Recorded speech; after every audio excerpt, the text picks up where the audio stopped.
Welcome to Yellow Skunk Farms. Quick disclaimer, this is a 21-year-old and up channel, so if you're not 21 years or older, please leave the channel now. Appreciate it.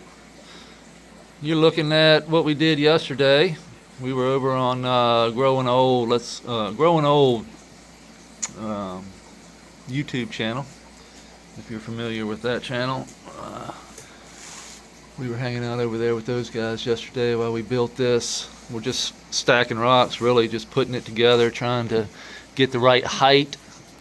So you can see we ran out of the proper rocks. We're gonna have to go get more this coming week. But this is Easter Sunday, so we're gonna have to wait till Tuesday because tomorrow's Easter and everything's gonna be closed. So we will go Tuesday and get some more rock to hopefully at least extend this to here, because that's about how many rocks I get. That's about 600 pounds of rock. So that's kind of how I can estimate it. I can actually go, I have each receipt. Each receipt has how much weight I had in the truck when I hit the scales when I went and got it. So I can actually count up how much weight we have in all of this in rock. And then, add some for the sand, silt, clay, the pea gray. You can kind of estimate how much it weighs. And it's a lot. It's a lot. So you figure just that's probably 600-700 pounds. So you're probably looking at, definitely 5-6 tons probably just in this area here. And over here is probably another, God, who knows, 10-15 tons. Quite a bit. Sitting on a slab of concrete.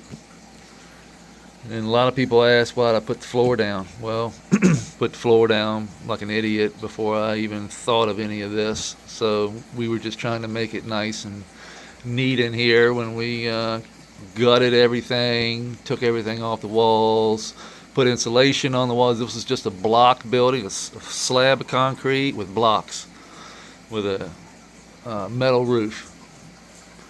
And not quite an A-frame, just, pitch like that on the roof. But we gutted everything. There are windows, so we got to insulate those up, put the insulation up, basically wrap most of it in farmer's plastic, at least the top, just to kind of ricochet some of that air off the top. And yeah, that's about what we're at. Oh, I need to turn this fan on over here. I forget. We're day 19 of veg. Plants are looking pretty good. Seeing a little bit of probably thrip, just little tiny thrips or something. We could hit this with some Lost Coast plant therapy probably, just to slow it down a little bit. But that's what happens in here. You see that over here as well. I'm not looking for perfection. I know I'm not going to get a perfect plant in an environment like this. You just kind of have to not really shoot for perfection. And so that's where we're at when it comes to growing like anything in here. Like most everything is going to get spots. You're never going to see a perfect plant in nature. We can try our best. We can keep them at bay. And a healthy plant will usually, keep the pest away. But obviously we're probably pumping too much water into the soil. The soil is probably a little too wet. And the reason being is probably simply because all of these roots from these other plants are wicking a tremendous amount of water. You can see how everything is growing into the creek. And what I've noticed is that slows water down. So this is one reason why we need to steward. So this is one thing that we would definitely do. And I was kind of waiting to do this today because this is what I was planning on doing. So all of this stuff that's growing down into the creek here needs to come out. We can't allow all of this stuff to root into the creek, because it's literally rooting into the creek, you see? And that's a good thing, but too much of a good thing can be a bad thing. And I was talking about that yesterday, and what that does is it wicks a tremendous amount of water. It cleans the water for us, but it's also wicking too much into our soil pockets. You can see the roots. It will just tap into that creek and they will just wick and wick. And what happens is it will wick too much. So we're just gonna have to pull a lot of this out, but none of this goes to waste. All of this is food for the critters. They'll come up, eat all that algae, all that waste that's in those roots. You know what, Mo, I might send you some of these. How about if I send you some of these roots out of the creek? You can put those under the microscope. I'll send Mo over at I Grow Soil. Check out the collaboration he did for us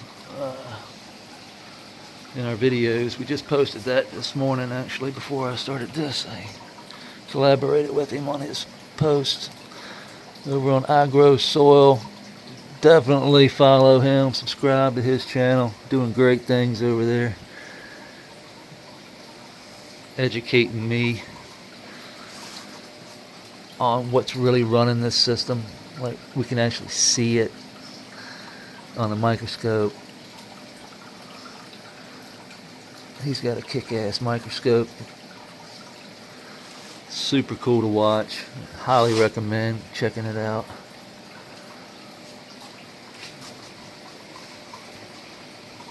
We sent him quite a bit. So we're going to continue to send him. So, God, these things are just growing right into the creek. No wonder we're wicking up a tremendous amount of water. All of this has to come up.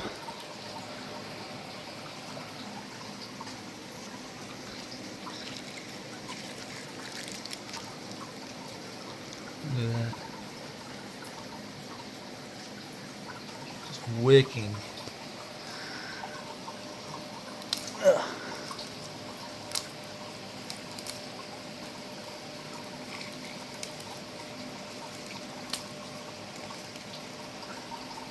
Look at the difference. Holy shit. That thing, I'll cut this with grandma's shears.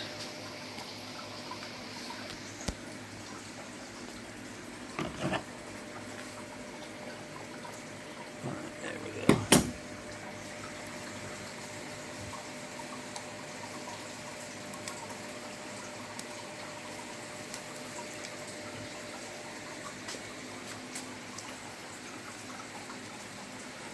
All of this is down in the creek, just wicking water up.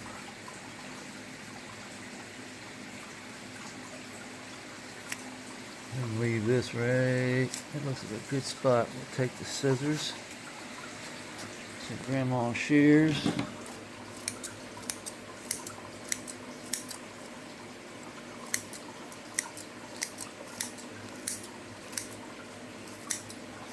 Always chew your food, kids, before you swallow.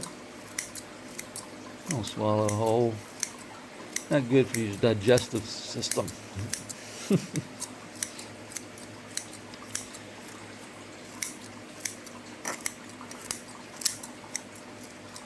It's just going to make it easier for the critters to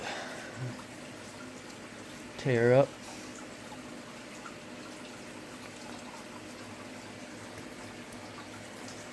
Now that's going to stop a lot of wicking. Got this over here that is just growing all up in.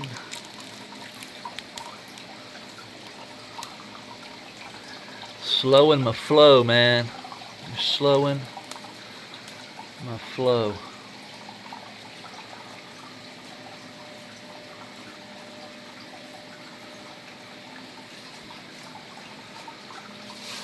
Take this out. We'll throw that over there. Not on that.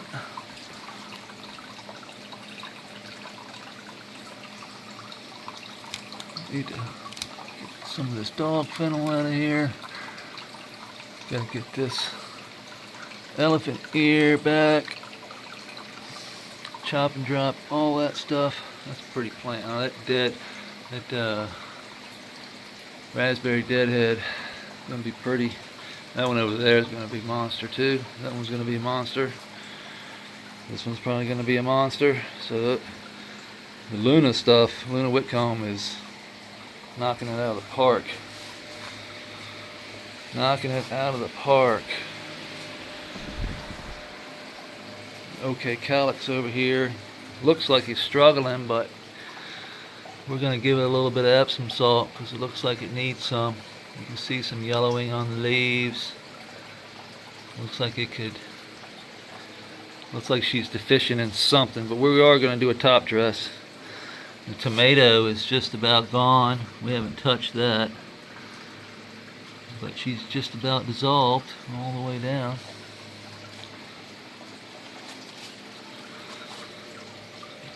So you can see all the shrimp in here.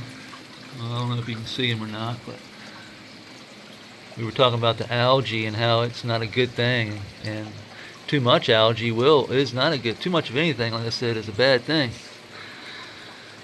This is why we come in and steward. Just pull it out as we see it. You know, make sure the flow, it doesn't obstruct the flow. Pull out grass. Like this stuff here, you know, this stuff is it will take over. So we just have to pull some of it out.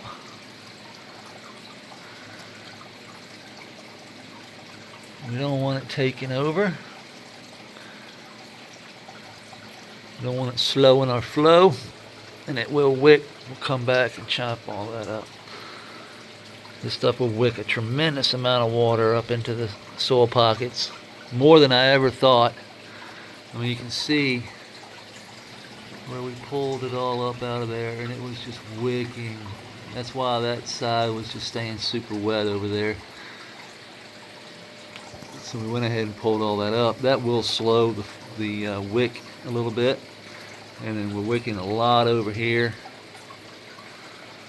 A lot through here, all where this grass is going.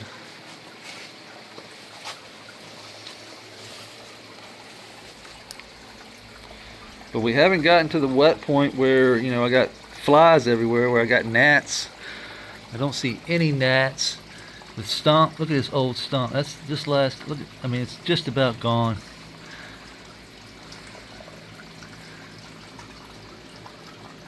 We're down there working it. So it's not as wet to the point where it's choking off everything. I mean, the critters are still roaming. I'm taking my stick and aerating every once in a while. This one over here is looking beautiful. You know, I don't see any real pest damage over here on this one. A little bit over here. Not much. Big, beautiful plant. Nice. This is soil pocket number 3. That's 2.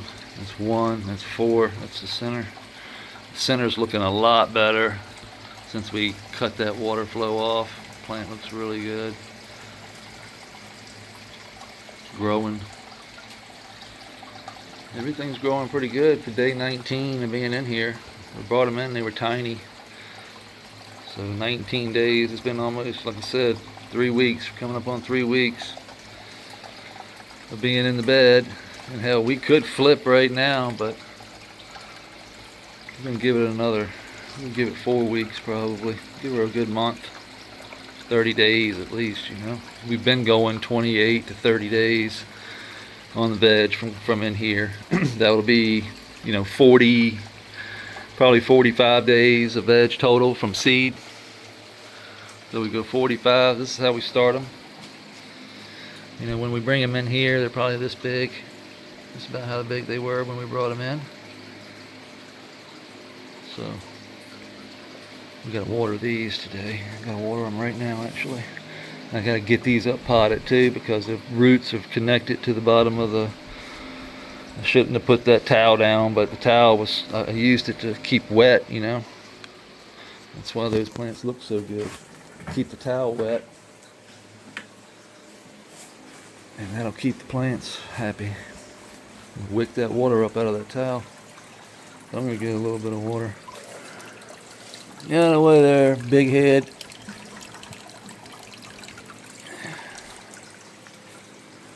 Water with pond water. Super clean water. I know there's nothing in it, but a little bit of fish waste. So it's good for the soil.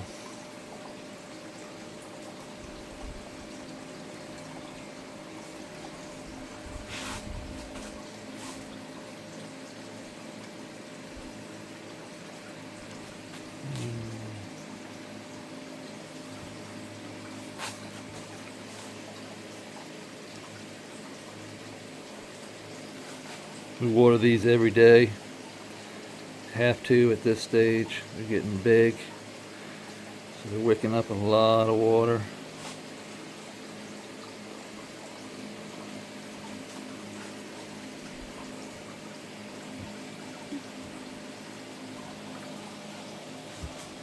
There we go. I don't need any water anywhere else. Here.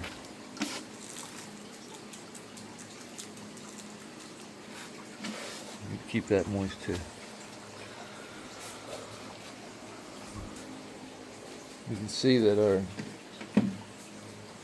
we got life down here in the growing up out of the clay. Bring the clay in, that's where the life comes in with it. That will soil on top of that. That clay will eventually turn to soil. Biology will turn that, and that'll be a rich, clay-rich soil that will last a long time, sitting on top of that E horizon there, sitting on top of that sand and silt. That'll stop that soil from getting into that water layer, into that, seeping down into that water. If the water ever gets up above that, we'll have holes just like over here. So we create a couple of holes in the bed to go all the way to the floor. You can see water down there. That's fine, as long as we don't get 2 or 3 inches, 4 or 5 inches of water down there coming on up. We're good. We don't have to worry about soil hitting that water. The roots will wick the clay and the sand and the silt just stays wet right up underneath that soil layer, and that soil will wick that water right on up. Instead of that soil seeping down into the swamp, it will stay on top and wick water up. The plant roots will go down, attach themselves to the creek wall and down deep. But in here, there's never any dry back. It's nothing like that. So it's completely different growing style than growing in a pot or a 4x4 bed or anything like that. This is completely different. That's what I'm trying to explain to a lot of people. This style of growing is like, you gotta literally think like you're outside. So you don't have to really do a whole lot outside, other than if you don't have a water source. But here we have a water source, so we don't have to water. The plants will do everything for us. The biology, as long as we keep everything maintained, stewarding it, like I pulling the grass, cleaning some here and there, making sure everything stays running normal, things don't get overrun, we're good to go. I appreciate everybody hanging out this morning. It's happy Easter weekend. Happy Easter. We're headed up to Charlottesville today. Should be fun. And we'll see you tomorrow. Peace.